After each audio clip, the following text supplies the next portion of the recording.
இதையும் தாண்டி இன்னும் சுலபமாக ஆக்கணும் அப்படின்னாக்கா ஹெல்ப்லைன் நம்பரும் ஒன்று கொடுக்குறோம். அதுவும் அதுலேயே இருக்குது. அந்த ஹெல்ப்லைன் நீங்கள் காண்டாக்ட் பண்ணிங்கன்னா அதில் உங்களுக்கு எல்லா விவரமும் சொல்லுவாங்க. இந்த கலந்துரையாடல் நிகழ்ச்சியில் கலந்துக்கிறதுக்கோ இல்லை கேள்வி கேட்கறதுக்கோ அந்த மாதிரி ஏதாவது முன் உங்ககிட்ட பர்மிஷன் கலந்துக்கிற மக்கள் வாங்கிக்கணுமா? அதை பற்றியும் கொஞ்சம் சொல்லுங்கள். 2 விஷயம். ஒன்று வந்துட்டு நான் சொன்னது எக்ஸ்பர்ட்ஸ், மருத்துவர்களோட பேச போகிறது.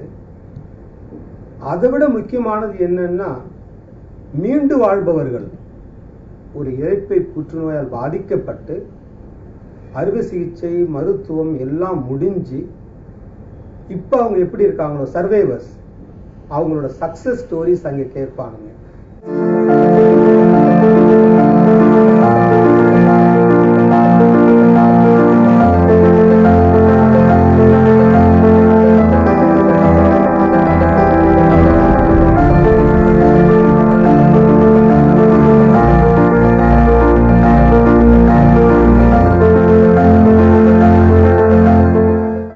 His name is Shahjahan. His wife's name is Mumtaz. I don't know whether you know the story of Shahjahan and Mumtaz. He had stomach cancer. He is now touching 20th year after getting operated for stomach cancer. Just one message from this statement is, a diagnosis of stomach cancer does not mean that they are going to die. A proper treatment will save them.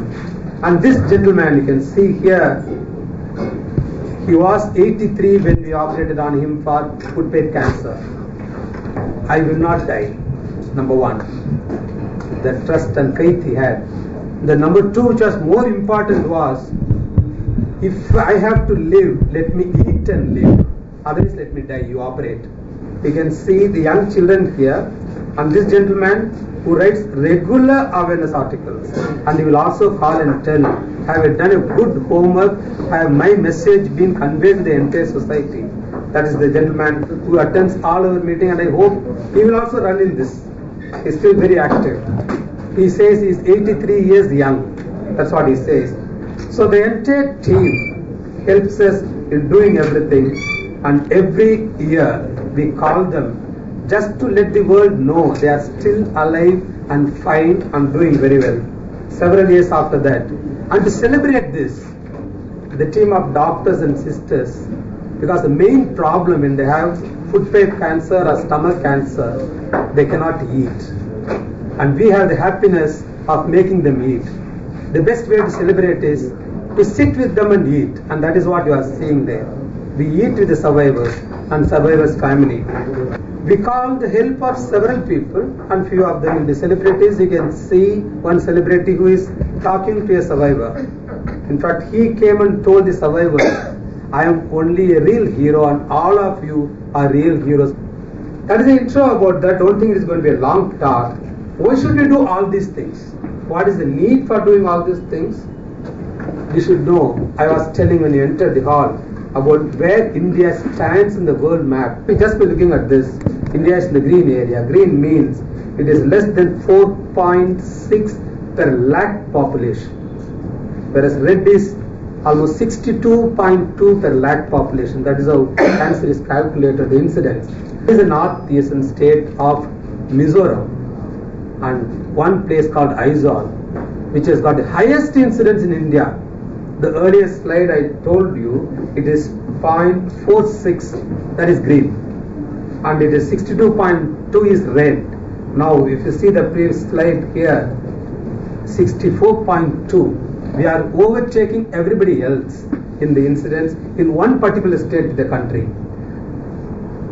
The healthy one, the happy one, is on this side, Gujarat, that is Ahmedabad, where it is 1.1 per lakh population. And in the women of a particular community, it is only 0.5 per lakh population. You see, one country, what is the diversity?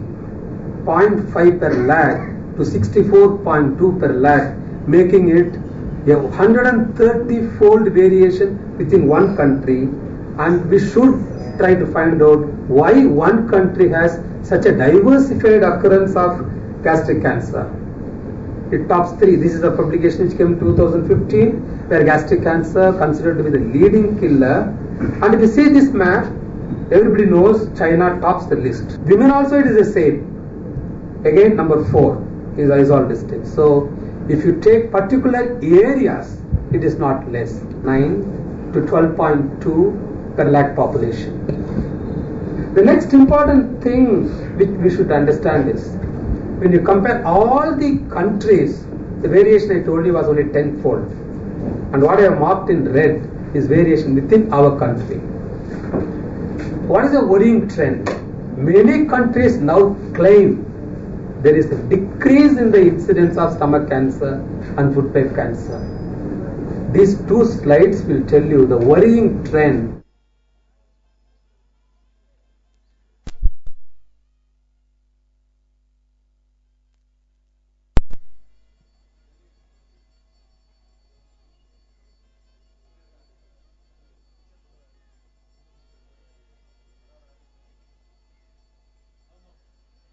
Food pipe cancer, 31,083 in 2015 is expected to go up to 34,667. This in men. Just see what is happening in women. Not different. It is again on the increase.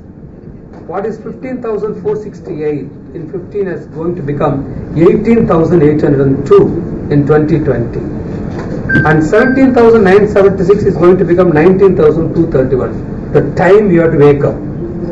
Somehow you bring this, make this number false, bring it down. There is an opportunity which is given. For that we have to understand what is the cause for all these things. The major factor which contributes in the country. This is why Mizoram has the highest incidence. There is smoke in everything, not in the air alone. They pass smoke into the water, then they drink that water. So that is considered to be the commonest cause for increasing incidence. And of course all of you have seen BD or hookah, major culprit. Reusing the oil when you are cooking, it is a major culprit for gastric cancer. And everybody, the bottles may look nice, but the salt in this is not good for you. A high salt content is another contributing factor.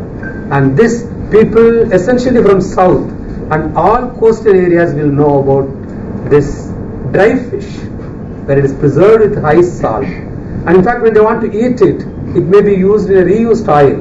Both contributes for the occurrence of stomach cancer and esophageal cancer. So all these things are, when they know, can be the culprit. What many people may not even know is, even one organism can cause cancer. The myth they have is cancer is contagious. It is not true. Puttrunoi, Tottrunoi alla. But H. pylori is an organism which can cause stomach cancer. It produces what is called as gastritis, and gastritis in the long run can produce stomach cancer. And we have done research on this also. Now I come to the crux of the problem of the entire discussion. Anybody with cancer, we always talk about how long they are going to survive. Internationally accepted is 5 years survival. People go to the doctor when they develop first symptom. The diagnosis is made early.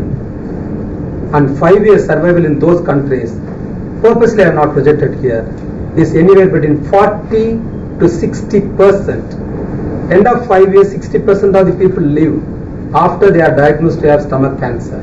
But what is seen in India, end of 5 years, it is only 10%. 1/10 of people only live at the end of 5 years. Why?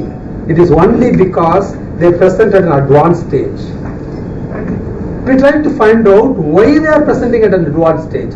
We try to analyze our patients. We did an analysis of 781 patients, and we asked them, when did you develop the first symptom and when did you meet the doctor? You will be surprised to know the average time was 4 months. 4 months they did not consult the doctor. Just imagine if they had gone within the first week or second week or third week, there was a very good possibility they could have made the diagnosis early, where you could have aimed at curing the disease. When they come 4 months after the symptoms develop, it is hard for us to give a curative treatment. And that is the reason why the 5-year survival is 10%. Now we have to aim for the 60%, which Japan and Korea are claiming. And we also asked them, why you didn't go to the doctor? You see the blue color, close to 40% of them said ignorance. They did not know that these symptoms can be the one due to cancer. And of course that is closely followed by social and cultural reasons. I don't want to pinpoint on something, few of them, they were